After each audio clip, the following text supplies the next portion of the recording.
来继续来看桃园市长的选战，这民进党是林志坚替郑文平进，国民党的张善政自称是土地公，要帮桃园扫除妖魔。郑文平讲，这款的发言突兀，让人感觉碍腰。郑文平嘛动话来批评张善政，家己看了伤悬，这斯文尽扫落地。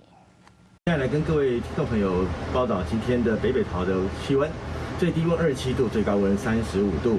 做电台气象主播，还阁无遐熟手。民进党桃园市长参选人郑文平，行程有够济，今仔早起就有3个。头一站先到电台录节目，参选后的一举一动，拢受到人的关心。有人质疑讲，伊做立委的时，就照户籍住伫台北，后来嘛无住伫家己的选区，是住伫义文地区。选举不应该被公开到这样子一些资讯，而且这个资讯不但片面，而且是有一些差距。这种毁灭对方的人格，用片面的资讯，然后来误导。我觉得选举真的不需要这个样子。郑文平讲选举无必要做甲安尼，伊的对手张善政伫昨昏出席贯村的活动，伫台电讲的话又搁引起讨论。我要扫除桃园的妖魔，这是我土地公想要做的事情。现在妖魔少掉了一个，让我觉得还蛮突兀的啦。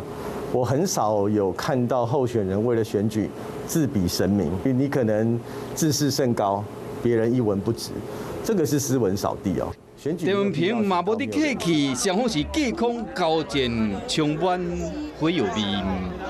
Hello， 大家好，我是乃瑜，要教给大家2个任务。第一个，华视新闻的脸书专页，你按赞了吗？